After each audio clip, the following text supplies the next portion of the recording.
Hey guys, let's take a look at the Floatwheel Atom. Finally got it, already took it on a couple of rides, and here is my first impressions. So let's start with the beginning. The shipping and packaging looks really good. It's like super solid, the usual Floatwheel stuff, nicely padded and very well organized. The only thing I wish they had in there is at least one sheet of paper with like getting started and how to assemble it.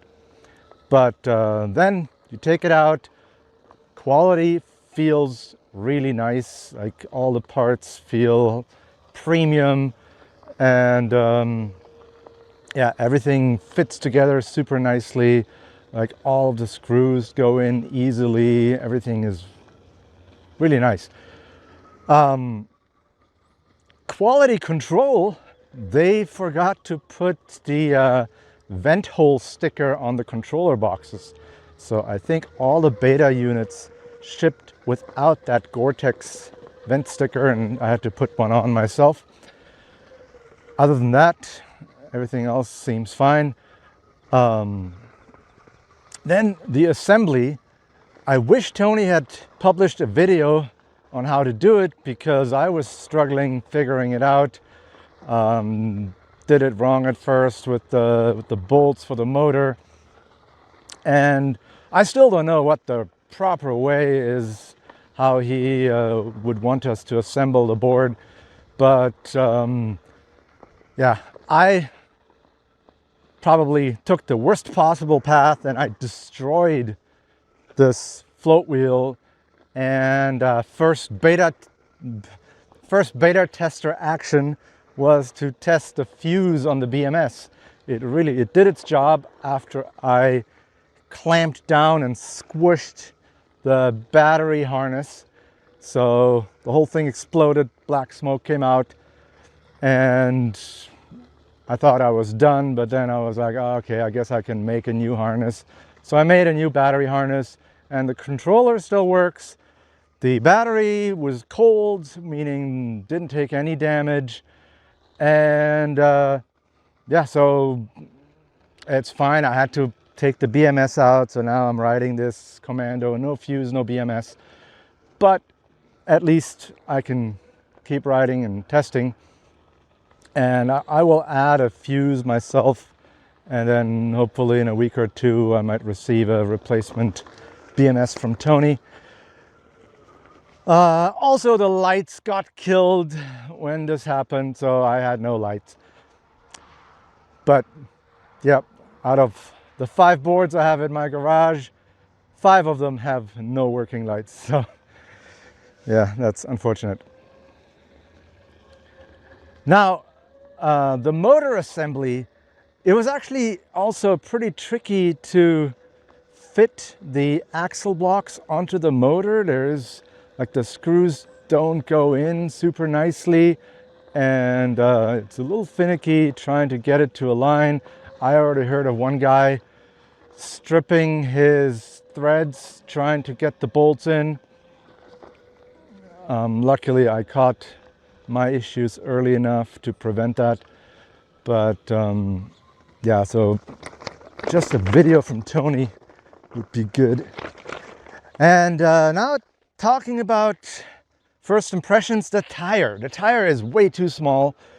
If you look here, there is plenty of gap in here, and if you put it next to a pine tire, you'll see that the sidewall of this 5-inch hub is about as thick as the sidewall on a standard pine hub.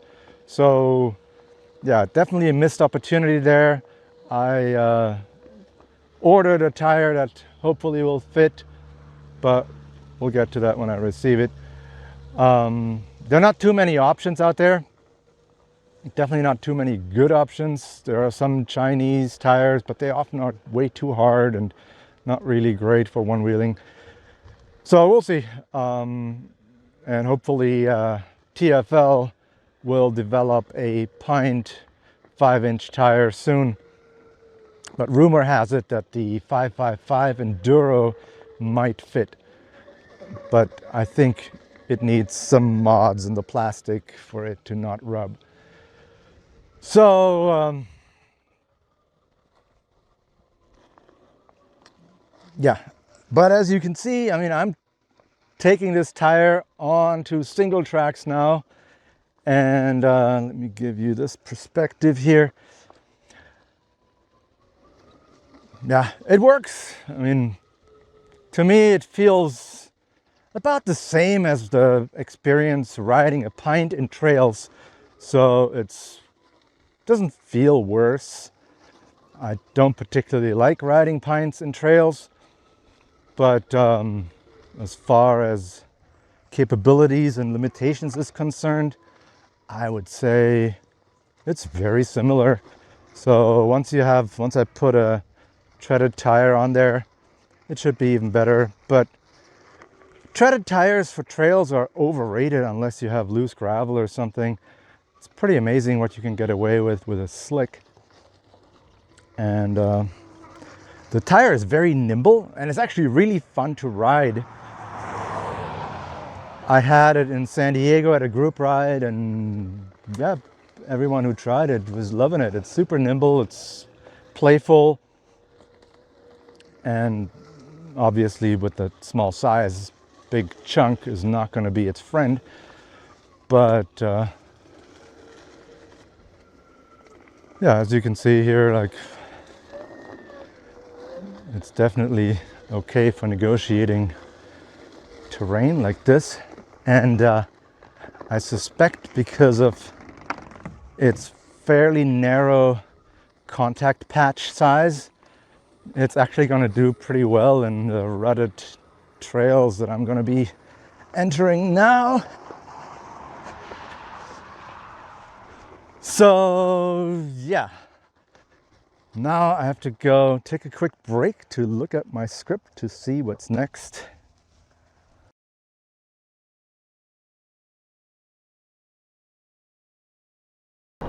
So we got a professional trying out the Atom now. Cameron is probably one of the top 3 riders that we have. He blows right through the puddle.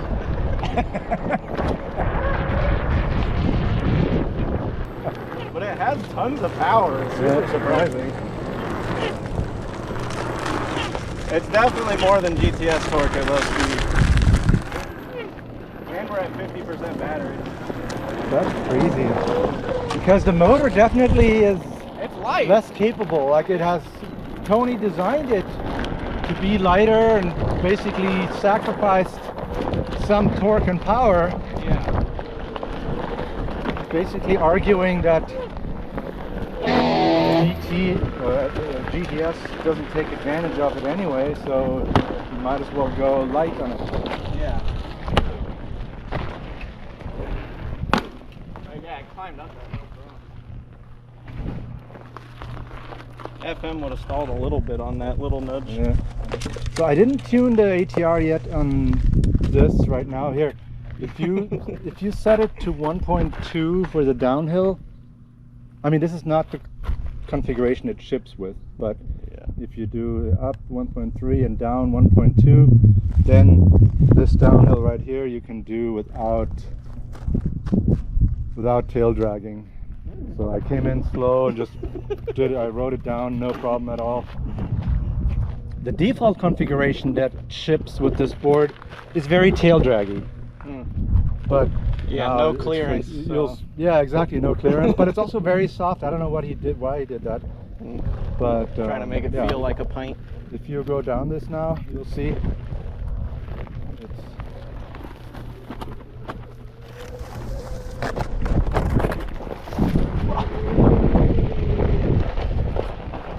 Yeah, this thing feels great. The brakes down that felt good too.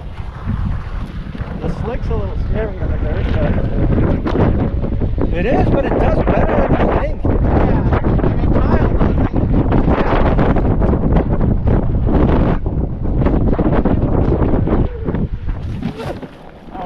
Dude! That was way muddier than I thought it was.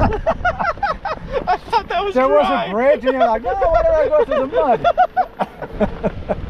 There hasn't been water where I live in like 6 months. I don't even know that was possible. Yeah, Cameron has forgotten what mud looks like. Didn't you just go to the East Coast? Or like the Midwest? No, we were in Oregon. Oregon. We were in Oregon for like 3 weeks. Because I've got family out there, so we stayed with family. Bree's on summer break, so it worked out. Because the races were 2 weeks apart. It was really annoying.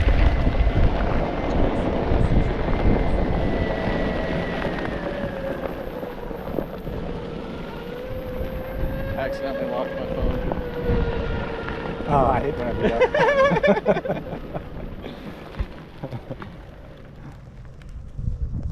There's another screen recording. This one will be easy to sync up. It started now. Dude, you got mud on my footpath. Dude, I was like, oh shit! I was not expecting that at all. Good thing I closed the vent hole. They shipped the controller box with an open vent hole. They didn't put the Gore-Tex patch on it. Oh my god.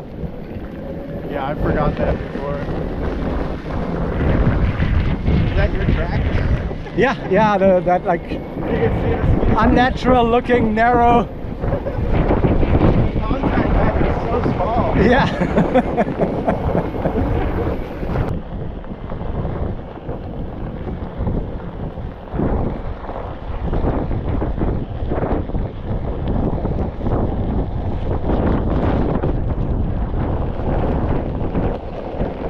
Yeah, this thing feels awesome. At 100%, I would imagine it's better than a GTS, honestly. I have to do a speed test, but... Yeah.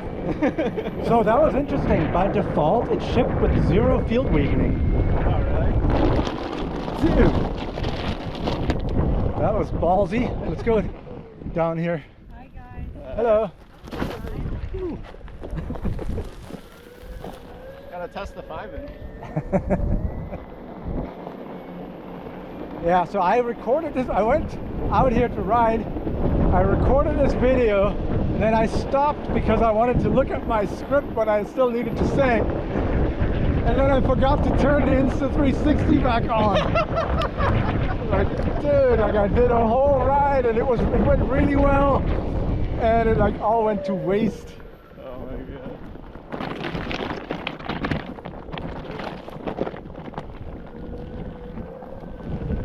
Yeah, that's the worst.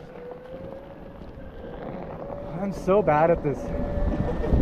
That's why I don't like making videos. I always mess it up and have to do it again. It's just... Yeah, I almost never do another two. I'm just like, yeah, whatever. Well, I know, but in this case, I told myself that too. I'm just gonna do whatever. And I wasn't even recording. Yeah.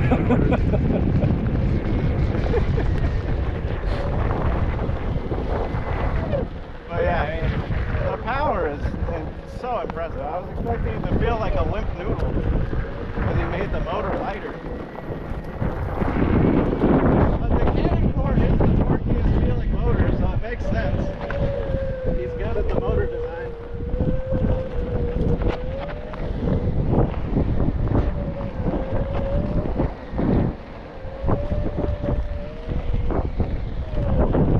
Now I don't know if I'm gonna be able to keep up with this guy. Not wearing any gear. I know. Ah!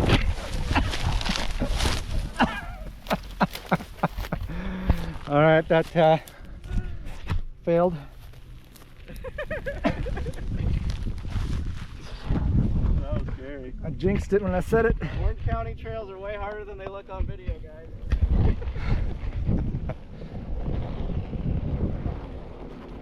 On video, they look so smooth.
this existed when I was still in my pint days, I don't know if I ever would have switched.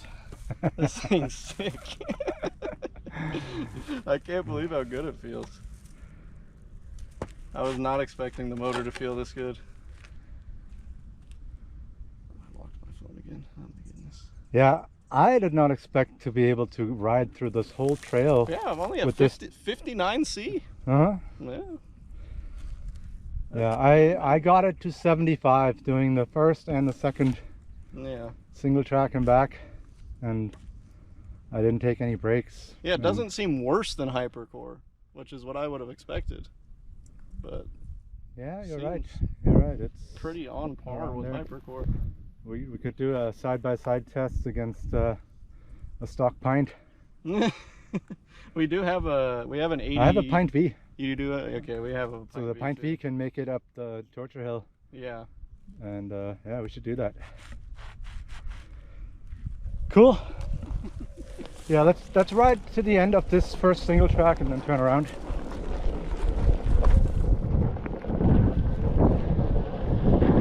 Yeah, if I had footholds in a remote, I would be able to do crazy stuff on this thing. Yeah. It feels so good.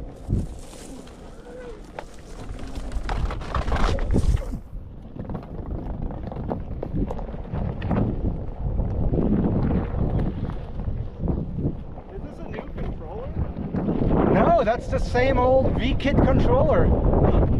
He changed the PCB a little bit, but all the key components are identical. He put an XT60 right on the controller, which is kind of cool. That's how the new Funky controller is too. Oh yeah, the 500? Yeah. Left, left.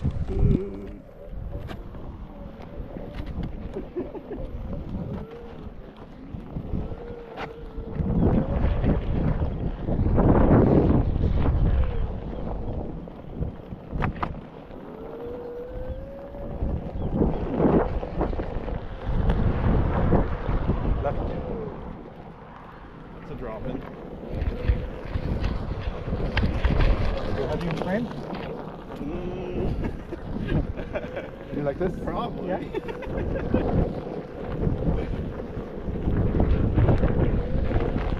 That's why I only film with the Insta now. I know. I just hate the post-processing. Yeah. It adds so much time. Yep. Because that means I have to watch my whole video one more time.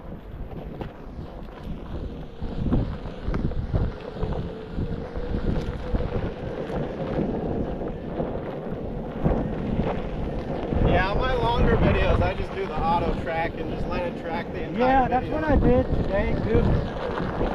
Works pretty well. All right, let's turn around here. All right.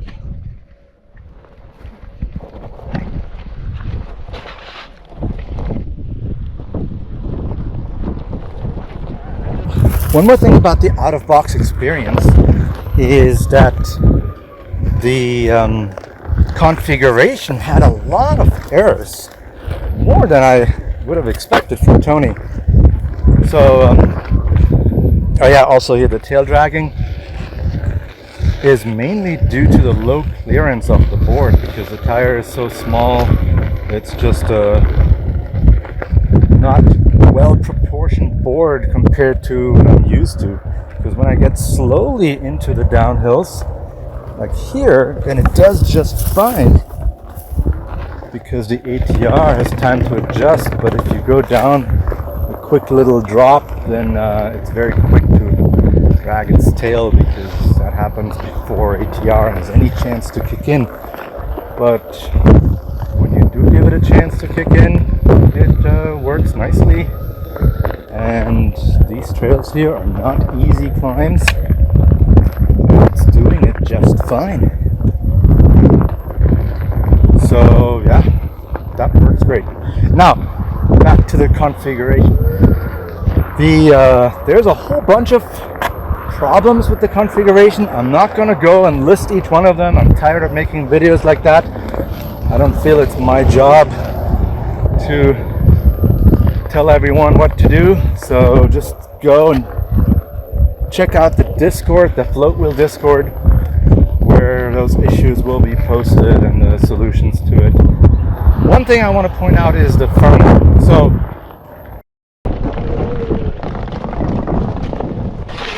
oh, you went up the middle. Watch out, I'm on the spine. I'm on the spine.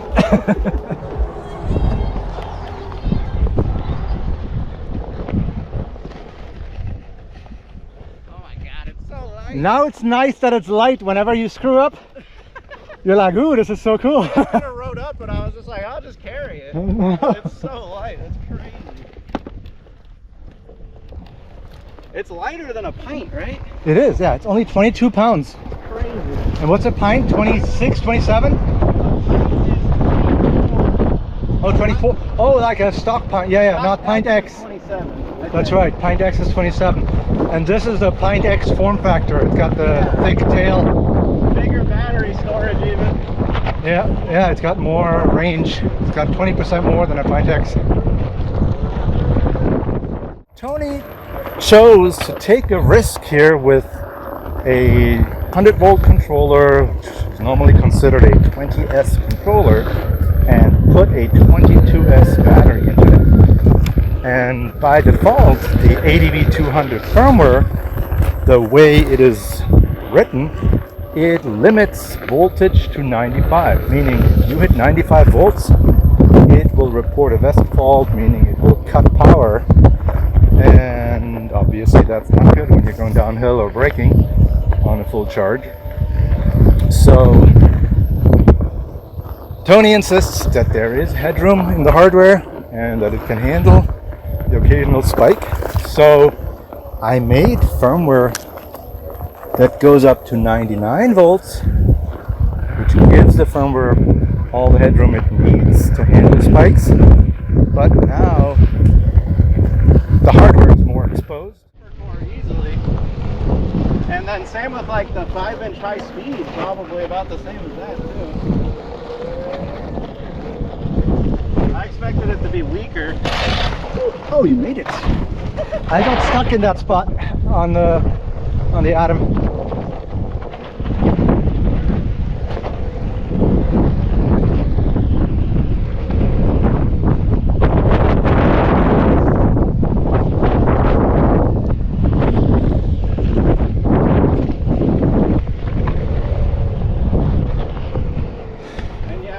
Tablet cells, I've noticed you get more range than the same capacity non-tablet cells.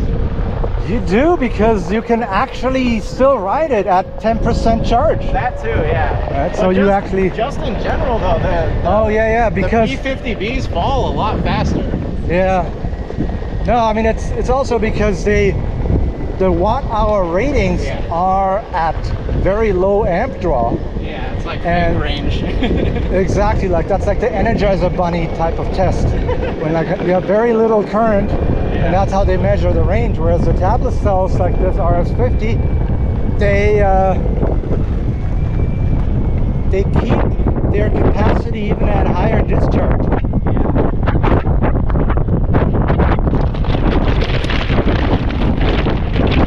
And it's not like we go up to like crazy high discharge. It's usually like you average 10 amps of discharge even during a race. And that's why they're so efficient, because they're made to handle way more. Yep. So our use case, they last way longer. Totally. And then yeah, the no sag is game changing. And part of the beta testing will be to find out, are we going to kill atoms when battery's full and braking? So if you're a heavier rider, you charge this thing all the way up and you start and you have to do an emergency stop. I mean, you know that you shouldn't go downhill on a fully charged battery, so I'm assuming you're not going to do that. But you never know. You get on the board, suddenly a cat jumps out of a bush and you got to hit the brakes, and things like that can happen. So the board needs to be able to handle it.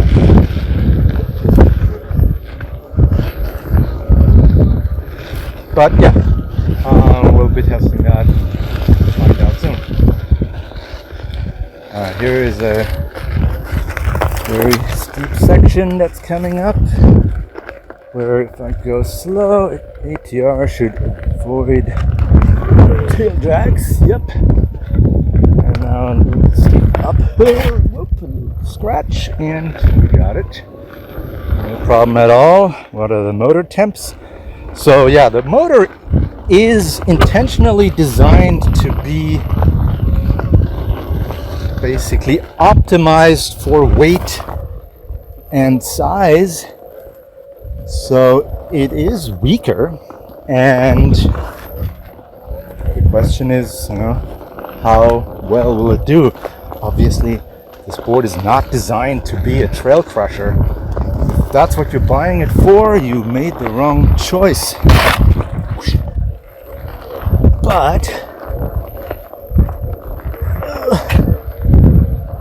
I mean, it seems to be handling it pretty well.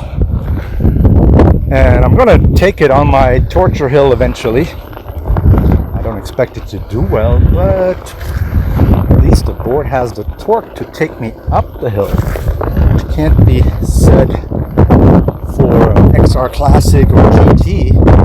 The GTS does make it up my torture hill, but only at my weight, not higher weight riders. Let's see if Cameron has what it takes to make it up this hill.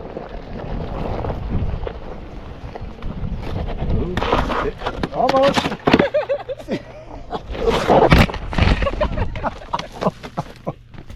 I needed way more ATR.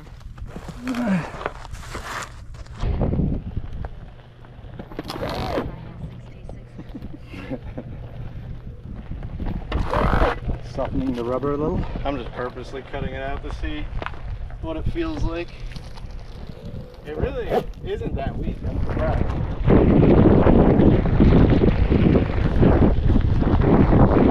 That makes me more curious about the top speed testing, because that means the top speed is going to be a little low. For sure.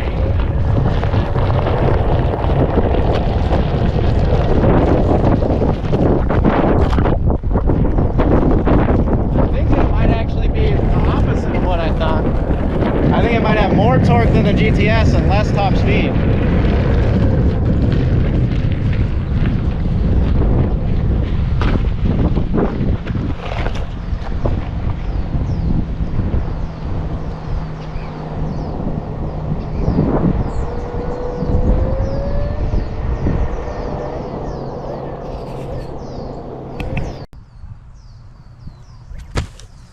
Nice. Yeah, No problem. Felt solid. Rails still look straight. Yeah, they didn't feel like they bent.